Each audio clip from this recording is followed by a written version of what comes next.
This video I'm just going to do a little bit of a comparison of my Beavercraft Sloyd knives to my Mora Sloyd knives.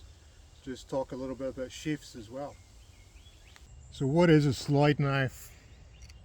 So Sloyd's a Swedish word which kind of means craft, in particular kind of woodcraft, whittling, that kind of stuff. Years ago I was working as a chef, and I used to work with another chef. There was a Swedish chef. She's a really nice woman. And she used to tell me about when she was a kid, they used to do Sloyd at school, so it's part of the educational system in Sweden. And they'd go out in the forest and they'd have little knives like this, and they would carve spoons and things like that, little figures, little sculptures, a lot like Steiner school. So that's what Sloyd is. And a Sloyd knife is just a knife like this. It's a traditional Scandinavian Swedish design. We have a small blade with a big handle like this where you get lots of leverage, and that's what a Sloyd knife is. And that's what you want if you're going to go and you're going to want to carve spoons and bowls and cups and all that kind of stuff. Really having a Sloyd knife in your kit is a really nice thing to have. Okay, you can probably get away without it, but it's something you might want to consider getting. Okay, one of the problems with Beavercraft tools, and this is a Beavercraft tool, this is a C1 small knife, is it doesn't come with a sheath as standard. And I'm interested in wood carving and taking these tools out into nature, so I really need a case, I really need a sheath. Okay, so for this guy I made a little bit of a sheath, obviously. Okay, and if you want one of these, it's available in my Etsy store. Although I have to say the knife ends up costing less than the sheath. Okay, so it's one of those things. If we're going to do a little bit of a comparison with the Mora knife, okay, one of the issues with the Mora knife is you do get a sheath, but the sheath itself is a little bit mediocre. Right, so we've got this polymer plastic.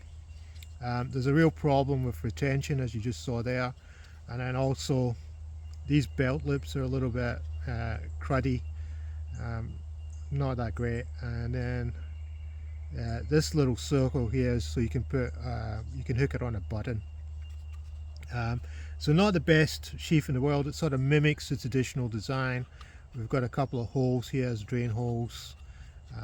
This is the Mora logo, and this is the coat of arms of the region, okay, where Mora is based. But really mediocre sheath. Okay, but at least you get something. What I do with these sheaths is I tap them down like that, because they're always falling out, and then you're left with the problem as they become somewhat hard to extract the knife. So it's kind of a lesser of two evils type thing. So if we do a comparison with the Beavercraft knife with the Mora knife, okay, so get that out. And first thing to say off the bat, these knives have been quite well used. You will see a little bit of stains in the wood and patina on the blade. All right, they're not brand spanking new. They've been through a few different field trips. Okay, and if we do a little bit of a comparison between these two knives, so this knife here, this one, this is the Mora 120 Sloyd knife, and then this one is the C1 small whittling knife by Beavercraft. One of the things to mention about Beavercraft, there's another company called Beavercraft in the UK, and they do leathercraft and they do sort of flint and steel kits, and there's two bushcraft outdoor companies called Beavercraft, so it's rather confusing. The UK company came first, so they maybe should have called their company something else. So Beavercraft in itself, the knife making company, they've only been around for a few years. They were in the Ukraine. Obviously they were part of the Soviet Union, so in the past these kind of companies didn't exist. They've only been the opportunity for people to start these kind of enterprises in the last few years. And obviously Ukraine is now at war with the Russian Federation, so it's kind of surprising they're even still making these. Okay, just straight off the bat, the Mora and Mora knives are superior to Beavercraft knives.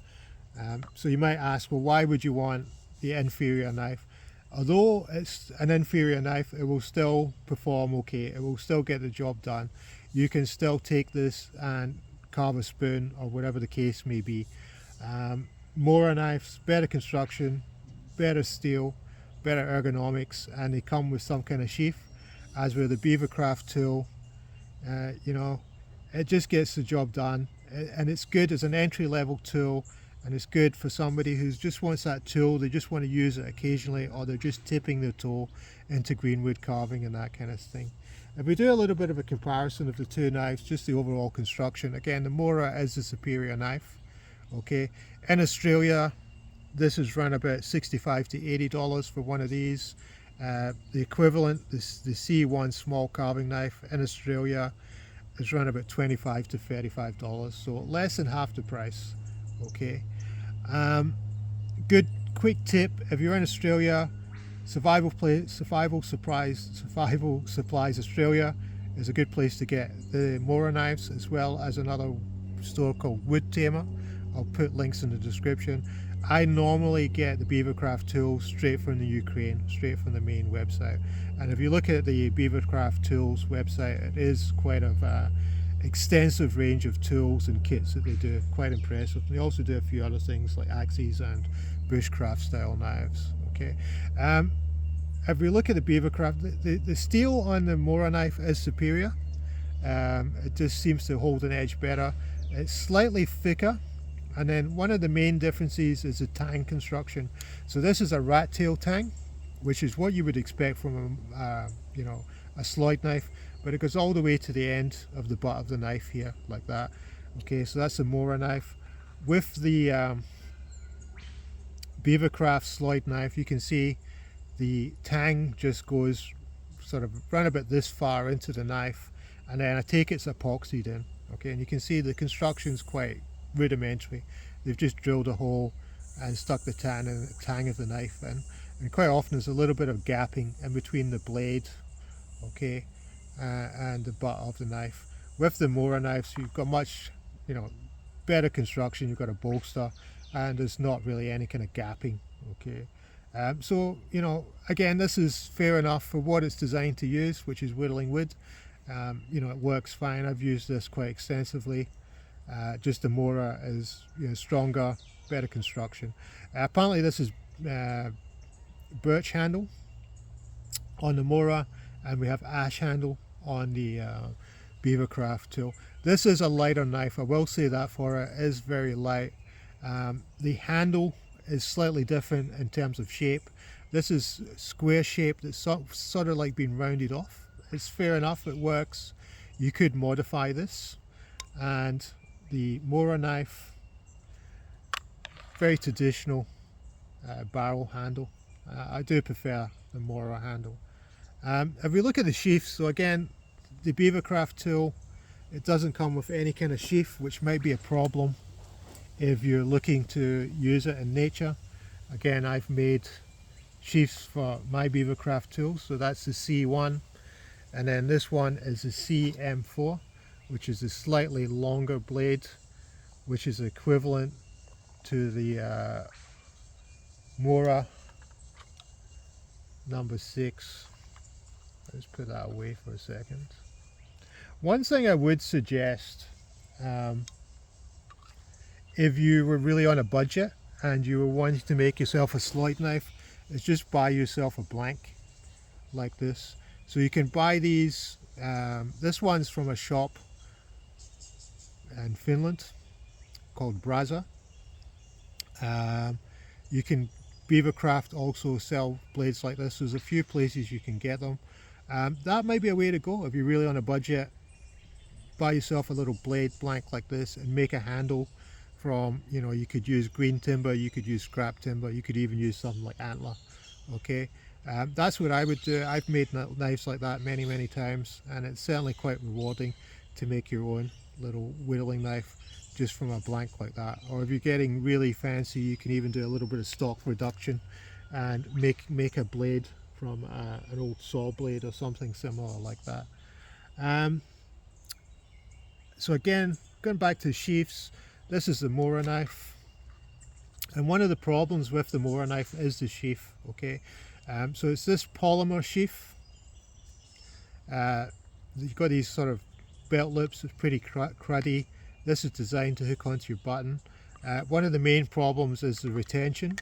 Okay, which is pretty bad. And most people complain or have gripes about a lot of the Mora sheaths.